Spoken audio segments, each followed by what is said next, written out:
Welcome to this explainer. Look, before we jump into anything else, I want to start by just taking a quick second to acknowledge the incredibly heavy emotional weight that you might be carrying into the room right now. Someone hurt you, and right now you're carrying that pain to bed. You're lugging it to work, walking into rooms full of people who have absolutely no idea what is happening inside you. It's this invisible burden, isn't it? And the craziest part is, nobody ever really taught us how to handle this correctly. We were just taught to fight back, or stay quiet, or maybe cut people off completely, or just keep endlessly forgiving them. Basically, we were taught to pretend to be strong even while we're literally falling apart inside. But there is actually a smarter way, a structured way to heal from the inside out and finally get your power back. And to do that, we really need to start by confronting a very painful and honestly a very unfair truth. I want you to just pause and think about this sentence for a second. The person who hurts you the most Isn't even thinking about you right now. They're out there laughing, smiling, just living their life like nothing ever happened. And you're still stuck on that one moment, replaying it again and again, trying to understand what you did wrong. It's like a bad movie you never even asked to watch, right? But listen, what I'm about to tell you might actually change everything for you. Now, what's really interesting about this slide is the sheer unfairness of this contrast. On one side, you've got them, moving on without a second thought. And on the other side, there's you, carrying the full weight of their actions. The betrayal, the disrespect, that terrible moment you felt completely invisible. That is all real. Absolutely nobody is saying it didn't happen. But the second part of this equation, the crucial part, is what you do with that pain after the event. And that is where so many people lose, not because they're weak, no way, but because nobody showed them the right steps to take. So let's change that right now. Okay, Section 1, the unfair reality, and why running from pain actually makes it worse. You probably expected me to tell you to just toughen up, to brush it off, to be the bigger person. But here is the hard truth that most people really do not want to hear. Running from your pain doesn't make it magically disappear. It just makes it stalk you, quietly, until it explodes in a situation where you completely didn't expect it. Think of it like an infected cut. Imagine you get a small cut on your hand. If you just slap a bandage over it without actually cleaning it first, well, it might look perfectly fine from the outside, but underneath, it's getting infected, it's festering, and eventually, that tiny cut becomes a massive, painful problem. That is exactly what happens when you push your emotional pain down. You laugh with people, you go to work, you act totally normal, but the pain, it's growing. Then one random day, something incredibly tiny happens, and you completely fall apart. People look at you super confused, wondering why such a small thing broke you. But it wasn't the small thing at all. It was all that unfelt pain finally forcing its way out all at once. So let's dive into this first step in Section 2, unfreezing your pain and shrinking the hurt. The real solution to that infected cut is to actually feel the pain. You have to give yourself real, unfiltered permission to hurt. Did they break your trust? Feel that. Did they leave without any explanation? Feel all of it. Just sit with it. Don't immediately scroll on your phone to escape. Don't blast the TV to drown it out. Just sit, breathe, and let it be real. Set a timer for 20 minutes if you have to. Cry, be angry, grieve whatever was lost. Because honestly, facing it is the only thing that actually starts to shrink it. If you don't feel it, it morphs into what we call frozen pain.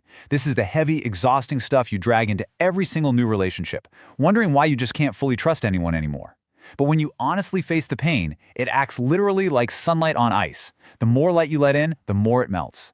Every single time you face it honestly, it loses a little bit of its power over you. Feeling your pain is absolutely not weakness. Looking your pain right in the face and saying, "I see you and you don't own me anymore," now that is true strength. Which brings us to Section 3, actions speak louder, dealing with the person. So, how in the world do we handle the actual person who caused this hurt? Well, here is a lesson that will seriously save you so much heartache down the road. You cannot talk someone in to treating you better. I want you to read that again in your mind. You can have the most calm, perfectly worded, deeply honest conversation. You can give them every single chance to understand your side, and they can still turn around and go right back to treating you the exact same way. Why? Because words alone cannot force someone to change, only consequences can. Consider this, and it's a great analogy. You can tell a child 100 times not to touch a hot stove, right? But the one time they actually feel the heat, they never forget.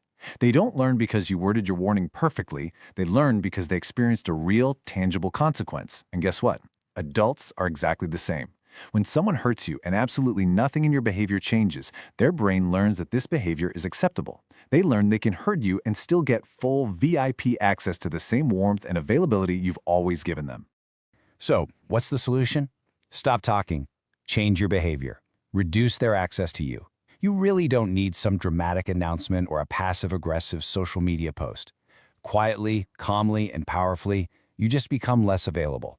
You stop jumping the second they call. You pull back, purely out of self-respect. And here's the beautiful part. The people who actually value you, they'll notice, and they'll ask what changed.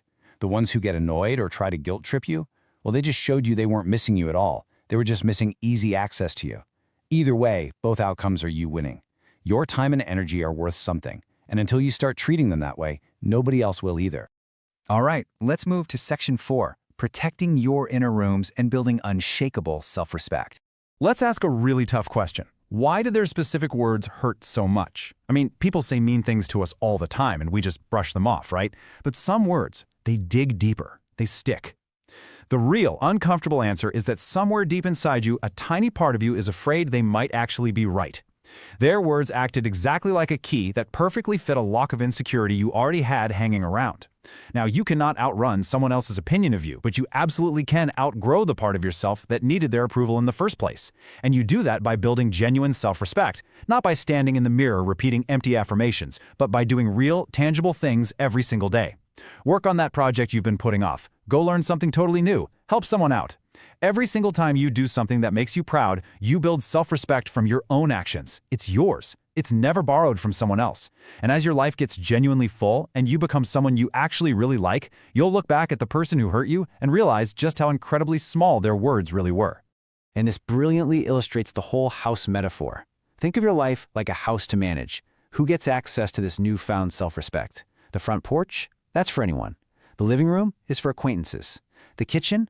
That's for people you really trust. And the bedroom, the deepest, most private space, is strictly for those who have proven, through consistent actions over a long time, that they will handle your heart with care. But what do most of us actually do? We open the front door and take people straight to the bedroom. We give everything before we know anything. You have to start protecting your rooms, not by building massive, scary walls, but just by being intentional. I want you to ask yourself this single, incredibly powerful question about everyone in your life. After I spend time with this person, do I feel better or worse? It's that simple. If they constantly leave you feeling tired, small, or confused, they do not belong in your inner rooms. Period. If they leave you feeling safe and seen, give them a little more access. You are a private world, and who you let in really, really matters. And finally, we arrive at Section 5, forgiving for your freedom and taking your present back. Now, I know this is the step people fight the absolute hardest. You're probably thinking, after what they did to me, forgive them? No way. But stay with me here, because forgiveness is not a gift you give to the person who hurt you. Not at all. It is entirely a gift you give to yourself. First, let's just clear up the misunderstandings by looking at what forgiveness is definitely not. It is absolutely not saying what they did was okay, because it wasn't. It is not forgetting. Your memory and your experience are totally valid. And most importantly, it is not letting them back into your life. You can forgive someone completely, 100%, and still choose to absolutely never speak to them again for the rest of your life. Both of those things can be true at the exact same time. So, the crucial point is this. Forgiveness is simply taking your present back. Think about it. Every time you obsess over what they did and your chest gets all tight, that's them having power over your body today. Every time you hold back in a brand new relationship because of the past, that's them having power over your future. And the kicker? They aren't even there. They're just outliving their life. Forgiveness is simply that defining moment you decide to stop letting what they did control how you feel today. And you know, you don't have to feel it all at once. It's a daily practice. Some days you'll feel totally free, and other days the anger comes rushing back, and you just have to consciously choose peace again. But every time you do, those chains get a little bit looser. Remember this, you are smarter than the hurt. You are bigger than what they did. You are stronger than that one moment they broke something in you. You are still right here, choosing to get better, and honestly, that tells you everything you need to know about your real strength. The pain was absolutely real, but you are not meant to live there forever. Unfreeze the pain, change your behavior to set real consequences, build a life full of your own undeniable self-respect, and finally, forgive them so you can have your present back. I want to leave you with this final, provocative thought as we wrap up this explainer.